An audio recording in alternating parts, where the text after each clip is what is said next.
Все знают, что когда ты учишь иностранный язык, например, русский, нужно разговаривать с носителями языка. А о чем разговаривать-то? Я дам вам несколько тем и конкретных фраз, чтобы вы легко могли найти общий язык с русским человеком, чтобы вам всегда было о чем поговорить и чтобы вы легче находили новых друзей. Меня зовут Ярослава. На этом канале я рассказываю, как учить русский язык легче, быстрее и проще. Эти фразы и темы я разделила на 4 группы. 3 из них — это про жизнь, про наше прошлое, про будущее, про планы, про новости, про интересы. В общем, то, о чем обычно разговаривают люди. И еще одна группа — это те вопросы, на которые могут ответить только люди из России. Все тайм-коды здесь или в описании. И мы начнем, наверное. Ты кто по жизни-то сам? Давай, я тебе вопрос сейчас задал. Ты кто по жизни сам?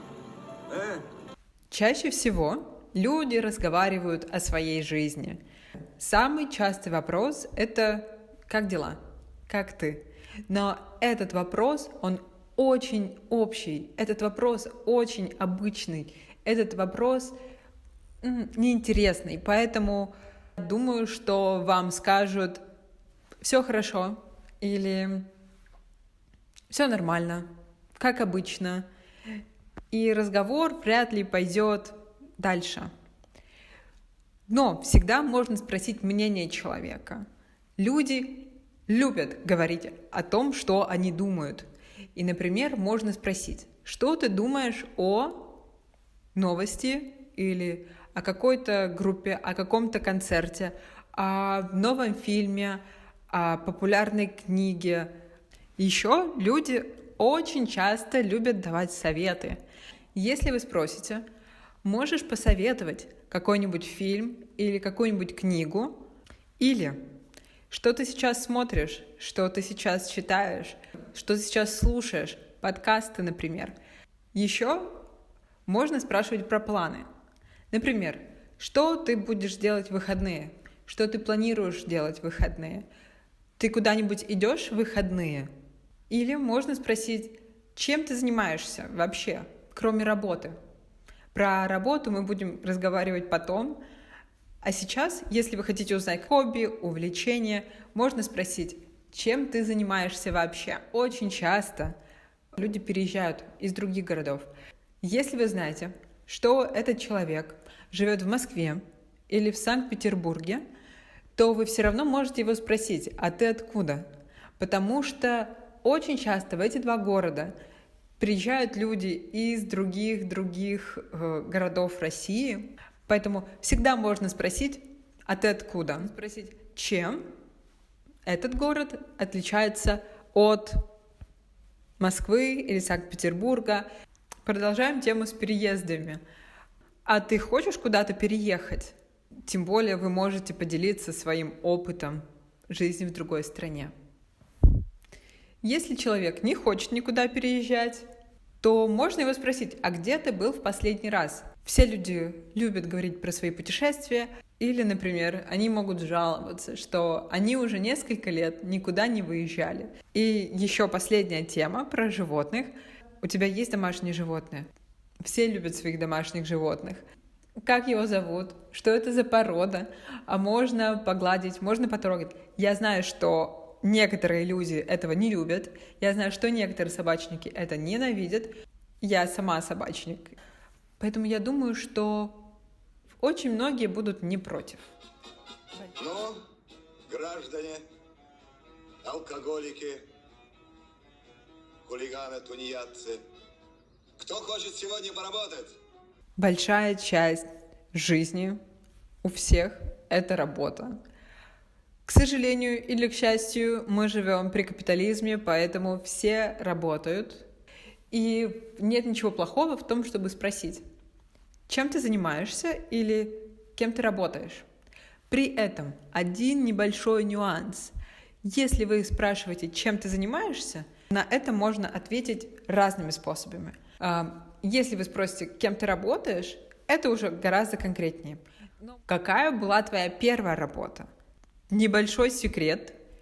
У каждого человека, у любого человека в жизни была первая работа. Очень смешные истории, которые были очень давно, и всем смешно про них вспоминать. И вам сказали, что, например, я учитель. Хорошо, например, я учитель. Вы всегда можете спросить, почему ты решил стать учителем? Или почему ты решила стать учителем? Ты всегда хотел этим заниматься? Когда ты решил начать этим заниматься? Что тебе нравится в этой работе? А кем ты хотел быть или кем ты хотела стать в детстве, когда ты был ребенком? Эта тема просто бесконечная. Вы можете спрашивать огромное количество вопросов, просто добавляя почему, когда, где, зачем. Еще одна интересная особенность. В России, я не помню сколько, я добавлю сюда картинку. В России большой процент людей, кто закончил университет и не работают по их специальности. Я, например, работаю, но это не очень много людей, кто работает по своей специальности. Поэтому всегда можно спросить, а на кого ты учился? И последний вопрос — это ты работаешь онлайн или нет? Вы можете посмотреть весь список, ссылка в описании.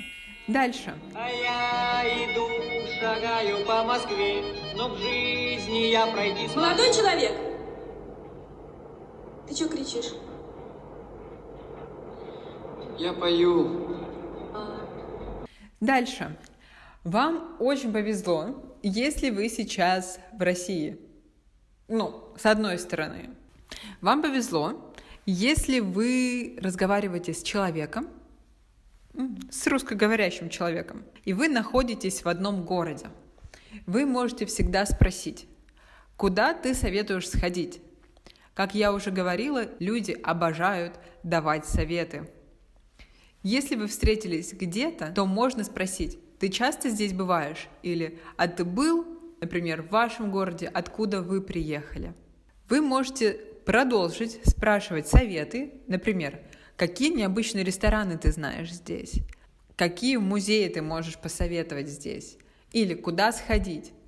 Это общий вопрос. Куда сходить? Если вы общаетесь с этим человеком, и этот человек сейчас в вашем городе, и вы знаете много интересных мест, вы можете сказать, если тебе нужна какая-то рекомендация, или если тебе нужен какой-то совет, обращайся, я тебе помогу. Это будет очень вежливо, это будет очень приятно.